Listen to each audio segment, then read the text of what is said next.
rin ang Nepal.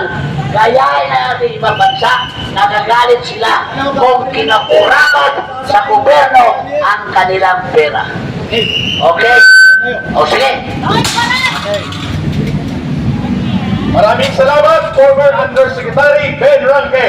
Mga kababayan, ito po si Ka Eric. At sa mga nagtatanong, ito po ay kick-off process. Sabay-sabay po tayo. Wait. Relax, mag-countdown tayo. Pakihawak ang mga nayupi ng mga takip ng kasirola. Ibigay isa para ikalampag natin sa semento. Sabay-sabay po tayong magsasagawa ng panawagan na singilin at pagbayarin ang punot dulo ng krimen ng pandarambong sa ating bayan. Walang iba kundi si Marcos at si Romualdez. At the countdown of 5 hanggang 0, magsisimula po ang sabayang paglulunsad ng pag-iingay ng sambayan ng Pilipino. 5, 4, 3, 2, 1.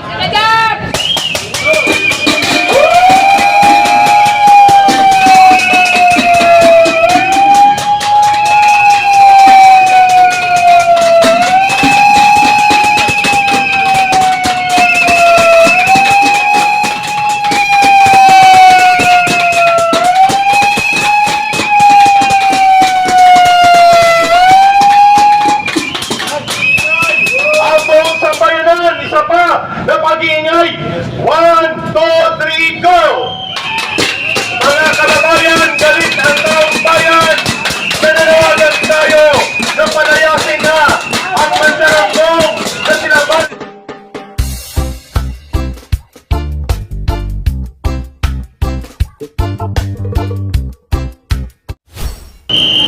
Yung pera sa GSIS, Land Bank, DBP, PDIC, PhilHealth, kunin natin. At yun ang ipimagay natin dahil nakinig ang mga kongresman ng mga pondo para daw sa kanilang distrito. Ayun,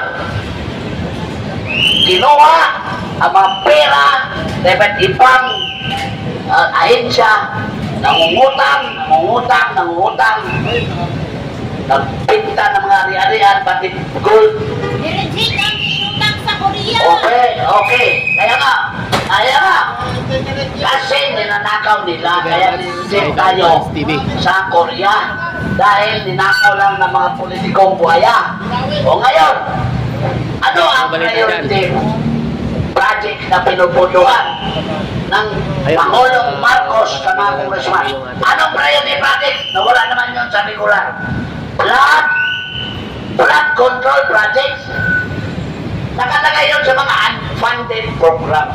Marami sanang funded programs na ginawa ang mga ahensya, pero hindi binigyan priority, nilagay sa unfunded programs dahil nandun ang mga request ng mga buhayan kongresman at senador upang hindi nga, wala nang plano doon sa mga proyekto na yan. Pina-prioritize ni Bongbong Bangag Marcos walang utak dahil gusto niyang manatili sa pwesto at hindi na siya bababa.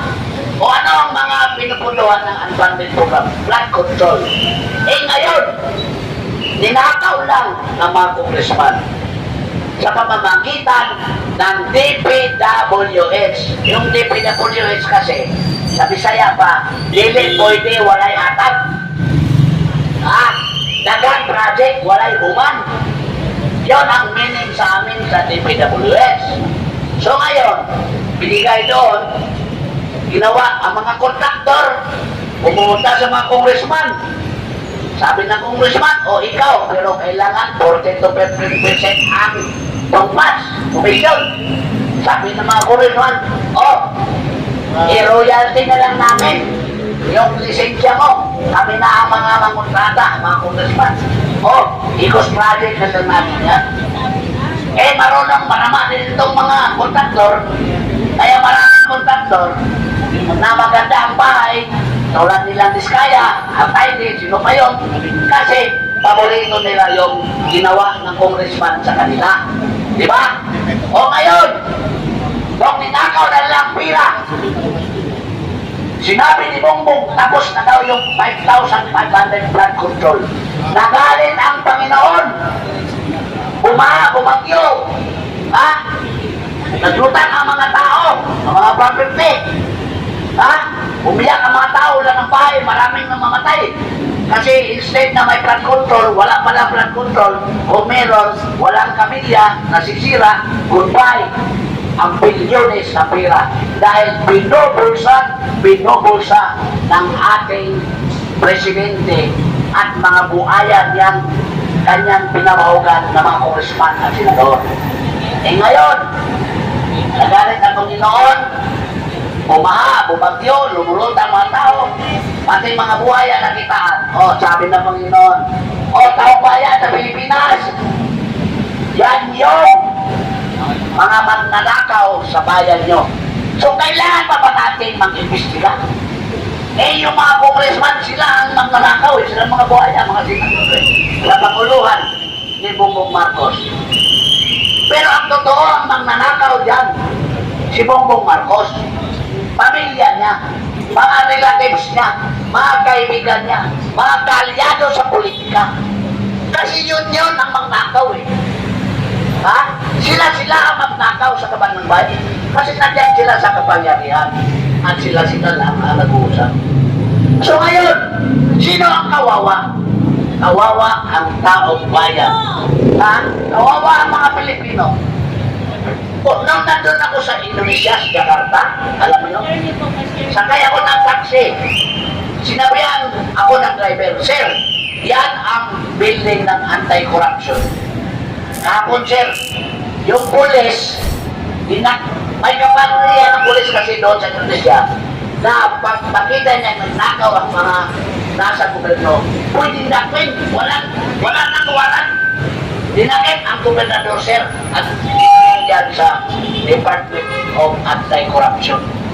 Dito sa Pilipinas, tinanggal pa ni Bongbong Marcos ang Anti-Corruption Commission. Yun ang nagbigay buhay sa mga buhayang magnanakaw na politiko, kongreman, senador, na walang takot magnakaw. Pinuwagan ng presidente ang Anti-Corruption Commission. So na libre tayo. So na libre na magnakaw sa kaban ng bayan ang mga politiko. So ngayon, lumalabas na ang kanilang baho. So anong gawin natin? Hindi naman sila makukulong dahil sila ang nasa gobyerno. Sino? Gayahin ba natin ang nangyari sa First Lady ng Nepal? Tignan nyo, nag-viral yung First Lady ng Nepal. Di ba? Ha? Sinuyog ng mga tao. Ha? Ganon ba, Lisa Marcos, ang gusto mong parating? Lisa Marcos? Ha? Matakot kayo! Ha? Bilang mga araw, ngayon, lulusobin kayo sa mga tao. Tingnan mo ang level ng awareness sa mga Indonesian. Yung kanilang members of parliament, nagdagdag lang ng alawad sa kanilang sweldo, nagalit na sila. Dito sa Pilipinas, nagnakaw bilyones ng pira ang mga nasa poder sa gobyerno. Tahimik tayo, aktibo lang tayo sa social media. Yun ang totoo dito. Ha? Ilan lang kami nagrarally dito, nagsasalita na Presidente Marcos. Anong magawa sa social media? Makapal naman ang mukha ng presidente at mga kasama niya. Tama! Dapat kayong mga tao sa Pilipinas, puntahan ninyo ang mga bahay ng kontraktor, ang mga bahay ng mga magnanakaw na DPWH, ang mga bahay ng congressman at senador. Ulogay ninyo, lalo na ang bahay ni Bongbong Marcos. Bawiin ninyo ang mga propiedad, bawiin ninyo ang mga pera tinago nila, bawiin ninyo kasi sa atin yan mga taong bayan, ninakaw lang nila. Tama! Ha? Wala na tayong justisyang makuha. Kundi tayo lang ang magawa niya mga tao. Bigyan natin ang justisya ang taong bayan. Yung gayahin natin ang Nepal, gayahin natin ibang bansa, nagagalit sila kung kinakurakot sa gobyerno ang kanilang pera. Okay? O sige. Hoy, para! Maraming salamat, former Undersecretary Ben Ranque. Mga kababayan, ito po si Ka Eric. At sa mga nagtatanong, ito po ay kick-off process. Sabay-sabay po tayo. Wait. Relax, mag-countdown tayo. Pakihawak ang mga nayupi ng mga takip ng kaserola. Ibigay isa para ikalampag natin sa semento. Sabay-sabay po tayong magsasagawa ng panawagan na singilin at pagbayarin ang punot dulo ng krimen ng pandarambong sa ating bayan. Walang iba kundi si Marcos at si Romualdez. At the countdown of 5 hanggang 0, magsisimula po ang sabayang paglulunsad ng pag-iingay ng sambayan ng Pilipino. 5, 4, 3, 2, 1.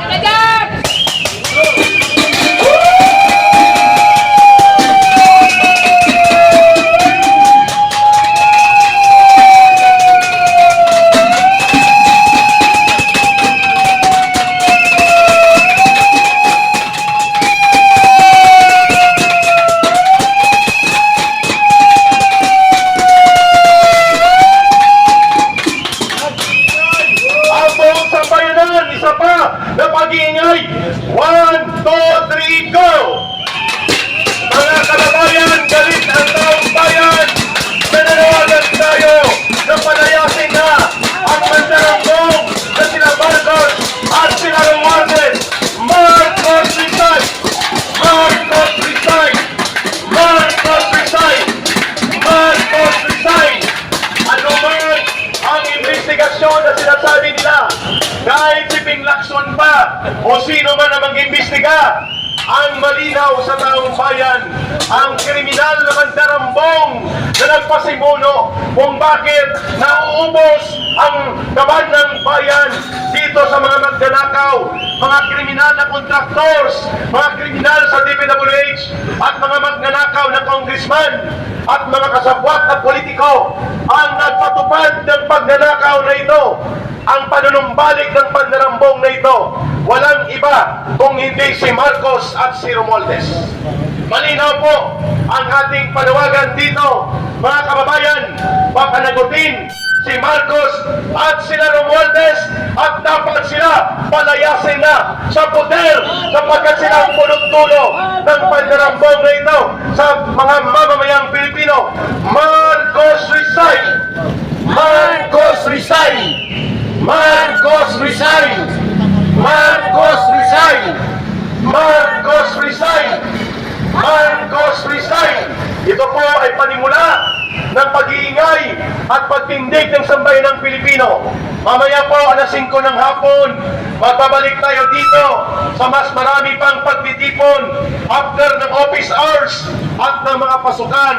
At ngayon po, ang UP campus sa Diliman ay nananawagan na rin po ng Black Friday protest. At ngayon, pati sa Polytechnic University of the Philippines ay mayroong mga walkout na magaganap mamayang hapon. Dalawang malaking universidad po ito. Mga kababayan, ang mga kabataan at mga guro sa mga pambansang universidad na ito ay hindi po tumatahimik at sila ay nananawagan Black Friday protest, mga kababayan, at ang kanilang sigaw, Marcos, Romualdez, palayasin na sa poder. Marcos resign! Marcos resign! Marcos resign! May nagtanong kanina, bakit daw pinapalaya si Marcos at si Romualdez? Ang sagot natin, walang ibang mastermind kung bakit nanumbalik ang mga magnanakaw sa gobyerno. Bakit naging malakas ang loob ng mga kawataan na congressman, kriminal at mga sindikato na kontraktor at mga taga-DPWH dahil si Marcos mismo kinukonsinti niya ang malinaw na panunumbalik ng sistematiko, malawak at organisado na pagnanakaw sa pondo ng gobyerno. Kaya hindi tama na si Marcos at si Romualdez ay magkunwarian mga inosente lamang sila. Nararapat po ang paniningil ng taong bayan na ito. Hawakan muli ang ating mga walang laman na kasirola at paingayin ang ating panawagan. Palayasin na sa poder sila Marcos at Romualdez. Pagkidampor po ng ating walang laman na mga kasirola. Ready